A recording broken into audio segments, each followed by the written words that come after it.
விஜய் என்ன அரசியல பேச மாட்டேன்றாரு, விஜய் என்ன சினிமா டயலாக் மாதிரி பேசுறாரு, விஜய் என்ன பஞ்ச் டயலாக் பேசுறாரு, விஜய் என்ன 10 நிமிஷம் தான் பேசுறாரு, 9 நிமிஷம் தான் பேசுறாரு. நான் எத்தனை நிமிஷம் பேசினா உங்களுக்கு என்ன சார்? நான் எப்படி பேசினா உங்களுக்கு என்ன சார்? உள்ள விஷயம் என்னன்னு பாருங்க சார். ஒவ்வொரு மாவட்டத்துக்கும் போய் மக்கள் ஃபேஸ் பண்ற பிரச்சனைகளை எடுத்து பேசிட்டு இருக்கிறேன். பின்ன அது அரசியல் இல்லாம வேற எதுதான் அரசியல்? உங்களை மாதிரி தனிப்பட்ட முறையில தரக்குறைவா அசிங்க அசிங்கமா பேசுறதுதான் அரசியல்னா அந்த அரசியல் நமக்கு வராது.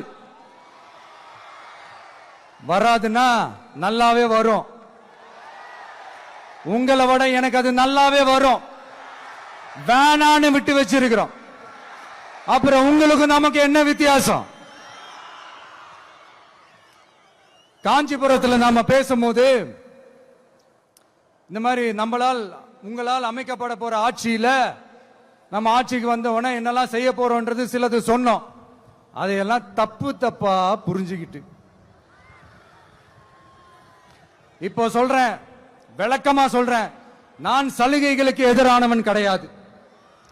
மக்களுக்கான சலுகைகளை இலவசம்னு சொல்லி அசிங்கப்படுத்துறதுல எனக்கு உடன்பாடு கிடையாது. மக்கள் காசுல மக்களுக்கு செய்யறதை எப்படி இலவசம்னு சொல்லுவீங்க? அப்படியே செஞ்சிட்டாலும் ஓசில போறேன்னு சொல்லி அசிங்கப்படுத்துறீங்க. என்ன கேட்கறதுக்கு ஆள் இல்லைன்னு நினைச்சீங்களா? மக்களுக்கு ஒண்ணுன்னா இந்த விஜய் வந்து நிப்பா, இந்த விஜய் வந்து கேள்வி கேட்பா. இந்த விஜய் எப்பவுமே மக்கள் பக்கம் தான். அதே மாதிரி மக்களும் என் பக்கம் தான். என் மக்கள் மானத்தோட மரியாதையோட கௌரவத்தோட வாழணும். என் மக்கள் யாருக்கும் கீழே கிடையாது. அப்படி அவங்க கௌரவத்தோட வாழணும்னா அவங்களுக்கான வாழ்க்கை தரம் உயரணும். வாழ்க்கை தரம் உயரணும்னா அவங்களோட வாழ்வாதாரம் உயரணும்.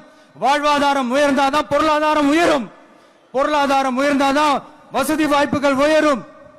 இதெல்லாம் உயர்ந்தாலே ஆட்டோமேட்டிக்கா அவங்களோட வாழ்க்கை தரம், அவங்களுக்கான மரியாதை, அவங்களுக்கான கௌரவம் எல்லாமே உயரும். இதுக்கான வழிகள், அந்த சூழல்களை அந்த கவர்மெண்ட் அமைச்சு கொடுக்கணும்.